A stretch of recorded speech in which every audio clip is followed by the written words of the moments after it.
Bien, vamos a ver la disciplina de análisis. Después de la disciplina de requisitos, con las actividades de encontrar actores y casos de uso, priorizar los casos de uso, detallar los casos de uso, estructurar los casos de uso, separar las cosas, las subsecuencias repetidas y prototipar el modo de interfaz. Esas son las 5 actividades de requisitos. Ahora vamos a ver las 4 actividades que están dentro de la disciplina de análisis, que no es más que un cajón.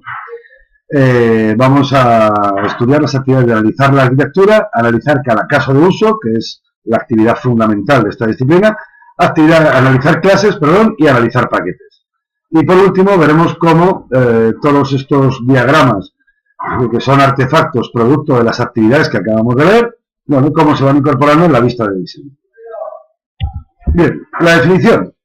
Bueno, el análisis, como todas las otras disciplinas, es un flujo de trabajo, o sea, es un conjunto de roles, en este caso es el arquitecto, dice de componentes, etcétera. Es un conjunto de roles con un orden preciso en la realización de sus actividades, que son analizar la arquitectura, analizar los casos de uso, etcétera, y que producen artefactos de salida que son la entrada de otra de las actividades. Por tanto, es un flujo de trabajo. Pero su propósito principal es analizar los requisitos de la captura de requisitos anteriores a través de su refinamiento y la estructura para lograr una comprensión más precisa de los requisitos.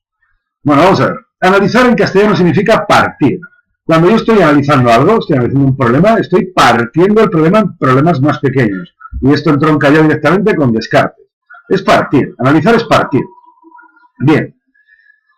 Entonces, cuando se está diciendo que van a analizar los requisitos de la captura de requisitos a través de su refinamiento, bla, bla, bla, están diciendo, yo tengo unos requisitos, 34 casos de uso, por ejemplo. Muy bien. Yo los puedo llevar a cabo con una única clase, hablando rápido y sencillo. Con una única clase yo llevo a cabo absolutamente todos los requisitos. Lo más seguro es que me saliera una clase que no cumpla ninguna de las métricas establecidas dentro de la razón. O sea, una clase de 50.000 líneas, con código repetido, horrorosa.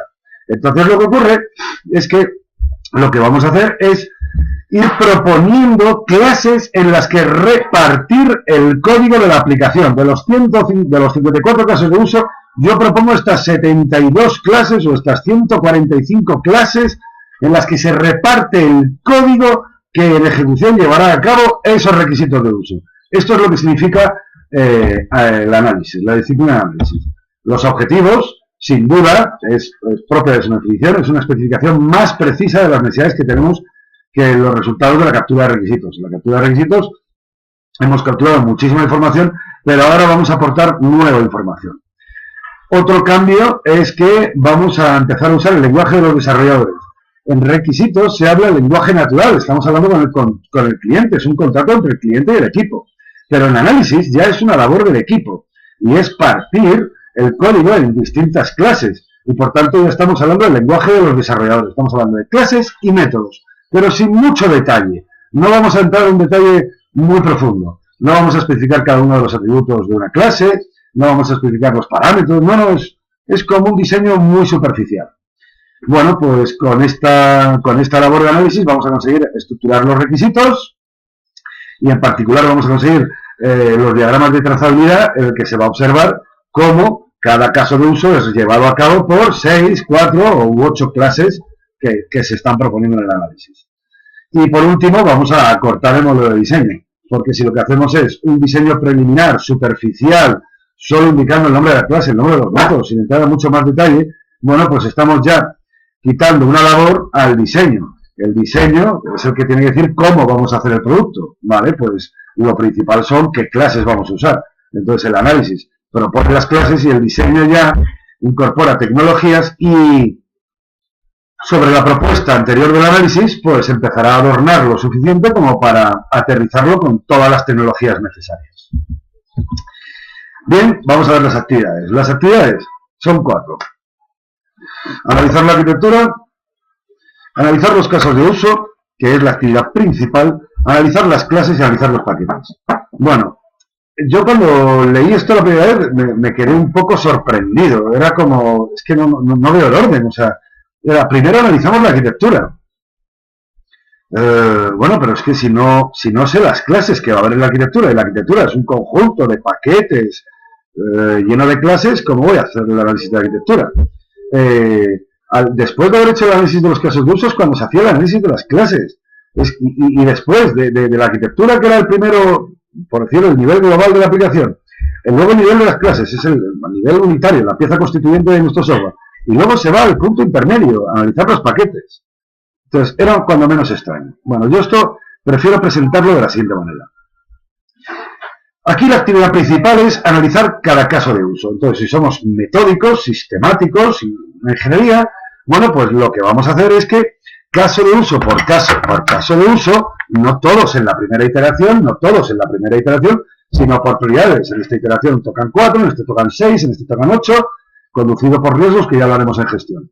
Bueno, pues con los casos de uso que estemos atacando en esta iteración, se va a hacer la actividad principal, que es la 7, la de analizar casos de uso. Ahí lo que se van a hacer son dos cosas. Bien, la primera, proponer para cierto caso de uso que conlleva unos requisitos, como por ejemplo guardar. El usuario solicita guardar. Bueno, el sistema, si no tiene nombre de la partida, le pregunta un nombre, tal, pam. Bien, pues ante ese caso de uso, la tarea de analizar el caso de uso lo que tiene que proponer es las 3, 4 u 8 clases necesarias que tú consideras convenientes para que entre ellas se repartan el código que al ejecutarse cumpla los requisitos que acabamos de hablar. Entonces, la primera parte de la actividad de analizar un caso de uso es hacer un diagrama de clases, y además muy simplificado. Son clases modelo, vista, controlador. Modelo, vista, controlador. Bien, pues encontrar la vista o 2, 3 vistas, el controlador, a veces alguno extendido o incluido otro controlador auxiliar, los modelos que intervienen en el caso de uso particular. La segunda parte es otorgar comportamiento a estas clases. Yo he propuesto unas clases, pero ahora tengo que decir cómo se reparte la responsabilidad, qué tiene que conocer cada una y cómo lo tiene que gestionar. Bueno, pues eso lo hacemos con un diagrama de colaboración. Y según vamos leyendo los requisitos, como los requisitos te dicen lo que tiene que hacer el sistema de cara al usuario, bueno, pues vamos a ir lanzando mensajes entre los componentes ya internos de nuestro software, estamos en la caja blanca, repartiendo mensajes a objetos de esas clases. ¿Qué ocurre? Pues que correspondiente a un mensaje lanzado a un objeto de estas clases, esta clase, estoy diciendo que tiene que tener este método. Bien.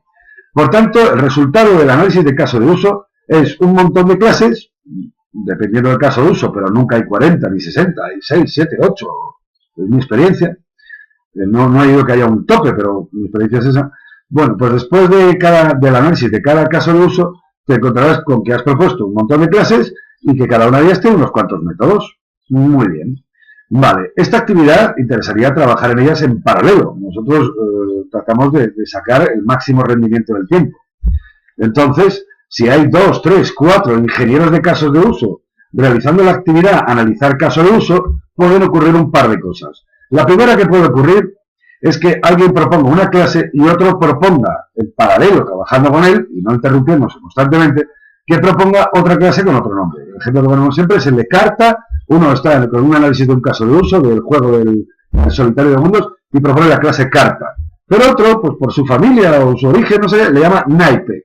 Bien, son dos palabras perfectamente correctas en castellano, pero al trabajar en paralelo vamos a crear un caos al no tener un repositorio común de ideas de donde partir todo de la misma manera y evitar estos sinónimos.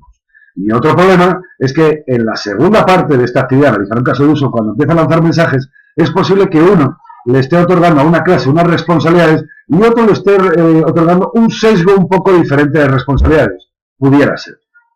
Entonces, es posible que no me encajen las clases resultantes de la actividad del análisis de caso de uso hechas en paralelo, o que no me encajen el sesgo del comportamiento que se le está otorgando a cada una de las clases en sus diagramas de colaboración. Bien, ya sabemos lo que tiene que hacer esta actividad y ya sabemos los dos problemas que tiene. Bueno, pues para corregirlos está la primera actividad. La primera actividad es análisis de la arquitectura. Esto es una actividad muy sencilla realizada por el arquitecto, que lo que consiste es en evitar que en la siguiente actividad todo el mundo trabaje con un folio en blanco. De tal manera que el arquitecto, en la actividad análisis de la arquitectura, lo que va a hacer es proponer un montón de clases que él considera obvias, sin entrar en detalle de nada. Pero él ve obvio un montón de clases. Y esto lo adelanto, es que son muy obvias. Vamos a ver. va a haber una clase controladora por cada caso de uso. Entonces esto es sistemático. De hecho, esto lo podría hacer una herramienta. Segundo, observando la interfaz de usuario que se haya prototipado en la disciplina anterior, bueno, pues yo puedo empezar a proponer clases ventana, clases diálogo, clase marco dentro de una ventana, clase workbench para el área de trabajo, clase... Yo puedo empezar a proponer clases que se responsabilicen de las distintas partes de la vista. Y si el actor fuera un sistema y me ataca con tramas, yo podría proponer una clase de vista que lo que hace es analizar, según la tecnología de comunicaciones, las tramas que me vienen y levantarlas como ya órdenes dentro de mi programa principal. Bien, entonces va sacando los controladores, uno por cada caso de uso, va sacando las vistas, o bien son analizadores de tramas, o bien son partes de la interfaz que se ha prototipado previamente, y por último quedan los modelos. Y los modelos, mirando el modelo del dominio, el arquitecto se inspira y empieza a cotejar. A ver, esta clase que está inspirada en el mundo real.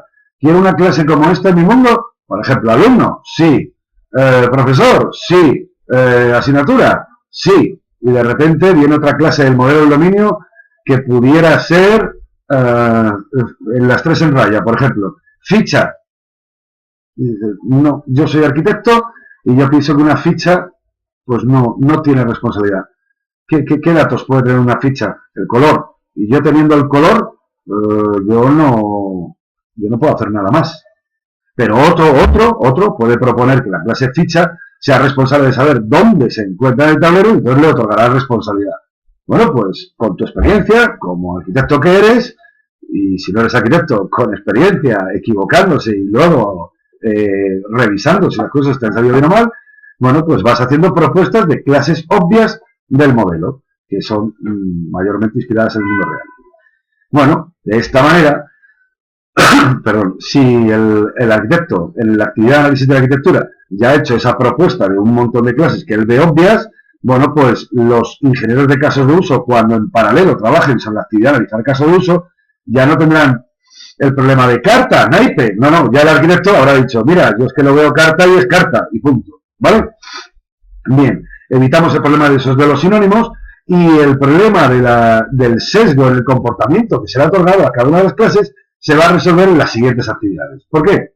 Porque en la actividad de analizar clases, lo primero que se hace, luego haremos análisis, pero lo primero que se hace es comprobar si el resultado en paralelo del análisis de varios casos de uso hecho por los ingenieros de casos de uso me está proponiendo, me da como resultado una clase correcta. ¿Y cuándo es una clase correcta? Bueno, hasta este punto no tenemos más que el nombre de la clase y no tenemos más que las operaciones de cada clase que vienen de los mensajes que se repartían en el diagrama de colaboración de la actividad anterior y las relaciones de esta clase con otras clases, que viene del diagrama de clases de la actividad anterior. Vale. Bueno, pues nada más abrir una clase, yo veo que tiene 79 métodos, y yo digo, esto no puede ser, yo no quiero una clase de 79 métodos porque se nos va a ir de madre. Yo abro la clase y veo que esta clase depende de 17 clases. Pues no seguimos adelante. Yo es que no quiero manejar clases que dependen de 17, porque hay causas de rediseño constantemente. Entonces, esto no me interesa. Así que la primera parte de analizar las clases es corregir si con la propuesta en paralelo de la actividad anterior alguna no estaba cumpliendo las pautas que nosotros queremos. Y a posteriori, cuando ya lo cumple, bueno, pues porque lo cumple de entrada, ya está, o porque no lo cumple, y entonces lo que hacemos es alguna medida, partir la clase en dos, o algo hay que hacer con esa distribución de responsabilidades. Normalmente siempre viene con una indirección, con alguna nueva clase que se incorpora y que tiene una responsabilidad intermedia entre dos. Normalmente. Vale, pues una vez decidida cómo vamos a partir esa clase, rectificamos los diagramas anteriores de la actividad, analizar casos de uso, y cuando ya todo va bien, entonces vamos a la parte que sería analizar la clase, que es, bueno, pues con estos métodos, ¿qué atributos debería tener esta clase? Y bueno, un poquito más, ya lo veremos en profundidad. Y por último, lo mismo con los paquetes. Cuando el arquitecto propuso las clases obvias de los controladores, los modelos y las vistas, ya puso grupos de clases en paquetes de entre 12 y 20 clases. Es la métrica recomendada por Grady Woods. Bien, él hizo esa propuesta. Él a lo mejor dejó un cajón, pues yo que sé, a 20 o a 22, que no pasa nada. Pero según iban trabajando los analizadores de casos de uso, habían salido algunas clases que no eran obvias, algunas clases auxiliares de bajo nivel. Y entonces estos señores tuvieron que incorporarlas. ¿Vale? ¿Qué ocurre si han aparecido otras 9 o 12 clases en un paquete que ya había 22? Entonces nos encontramos en este punto, en la actividad de analizar paquetes, un paquete de 38 clases. Bueno, pues entonces esto decidimos partirlo. Y entonces, oye, con los principios de paquetes, de reusabilidad común, entrega común, etcétera, evitando ciclos, etcétera, bueno, pues tenemos que reestructurar el conjunto de clases ese de 38 clases de un paquete y reestructurarlo, dividirlo, repartirlo, hacer algo hasta que todas las clases y todos los paquetes tienen el aspecto que yo quisiera, ¿vale? No van a ser clases gigantes, no van a ser clases muy acopladas, son clases cohesivas, no son clases redundantes, etcétera, etcétera.